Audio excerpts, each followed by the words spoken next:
Okay, ito nga mga paps, ano, Toyota Innova 2.8. Maglilinis ulit tayo ng EGR tsaka intake manifold.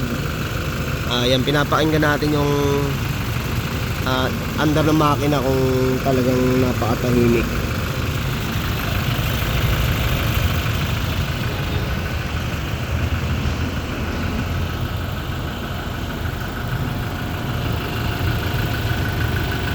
Okay, ito nga paps, napakatahimik ng makina ni boss, ano, kasi alaga sa chain oil.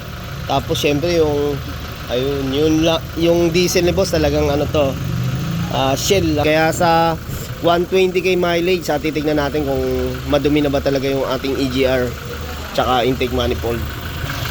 Ayun, sama ko lang si boss. Ito, kasama natin si Boss Louie. Yan, pumasyal dito sa Taytay Rizal. Okay, susubukan namin na ano, linisin niya yung EGR dahil ito alagang-alaga ni boss to. Ayun, thank you. Ayun, yung Honda. Siyempre, si Bossing.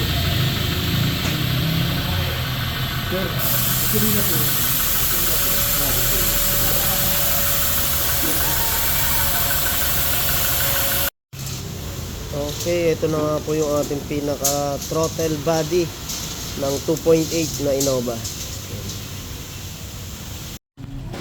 Okay, yun nga mga paps, pag-alaga natin sa chain cell talaga yung ating sasakyan tsaka sa fuel, ganon, maganda, malinis. Ayun ang kagandahan, yung ating EGR valve tsaka intake manifold is hindi rin ganun kadumi. May carbon na saktong-sakto lang na lilinisin natin, gaya na ito. Ayan, kinukuskus na ni partner para ayan, basta yung ano lang, yung maaabot lang, tapos huwag mo na masyadong puwersahin yung loob kasi may degreaser naman tayo dyan na panlinis mamaya. Pati nga kasi may plato rito huwag mo ano, ayan yan, huwag mo masyadong pitik-pitikin. Sige. Tapos yung ating EGR cooler, ayan, basta yung sa labas lang, mapadaanan mo lang, okay na yun. May pantunaw tayo mamaya dyan, yung ating degreaser na chemical.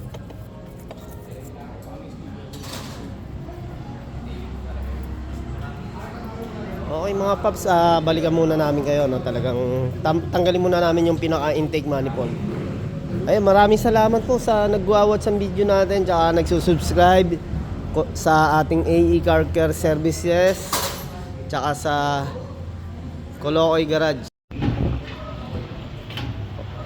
Okay mga paps, ito na nga yung ating intake manifold, oh. Ayan, talagang makarbon na rin, ano?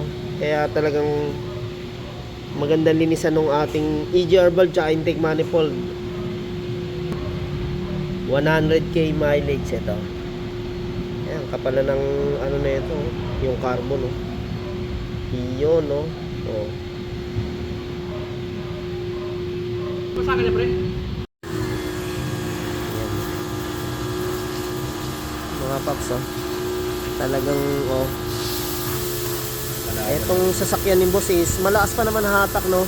Pero kailangan natin talagang tanggalin itong mga carbon. Yan. Para din na sa ating maintenance sa sasakyan. Para hindi umabot sa mag-ano tayo, low power. Ayan, low power, o kaya lumakas sa ating fuel. Vibration ng makina. Isa rin yan mga paps.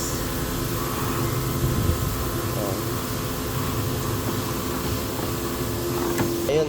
Okay mga paps, lilinisin ko naman ngayon yung pinaka ating combustion chamber, yung kinakabitan ng intake manifold.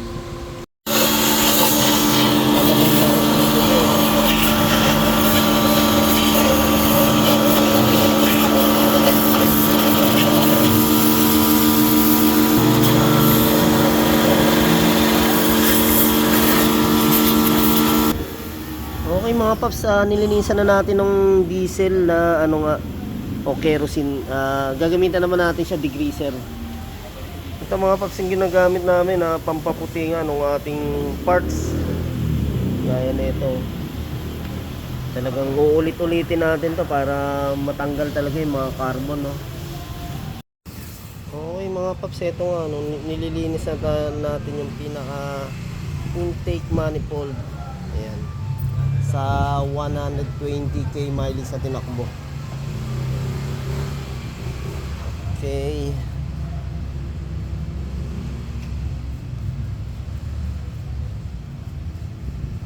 Ayun, kailangan natin talaga sikwatin yung pinakabutas para makuha natin itong mga carbon na to.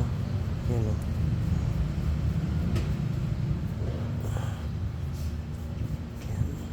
Oh, yun, dumi talaga.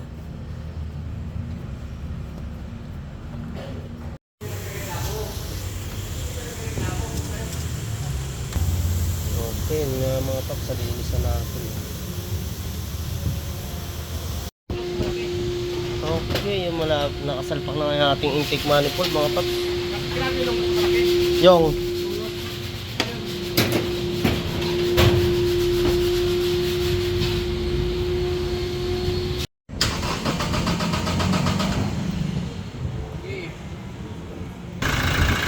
yun. Okay, tignan natin. Okay, yan nga mga paps, binalik na namin yung coolant ni boss, no? Tapos pinay-start namin. Mamaya iskanin natin para may makita tayong fault, no?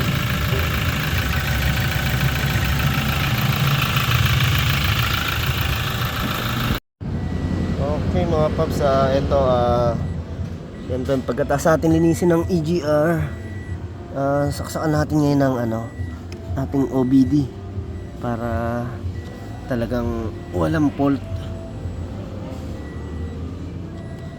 Ayan. Saan ba tayo?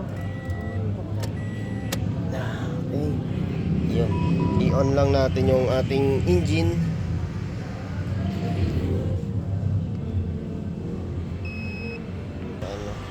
Ayun paps, punta tayo sa trouble codes natin. Ayan, wala namang fault, no? Okay, wala naman tayong fault mga paps. Ayan. Okay. Ito natin. Yes.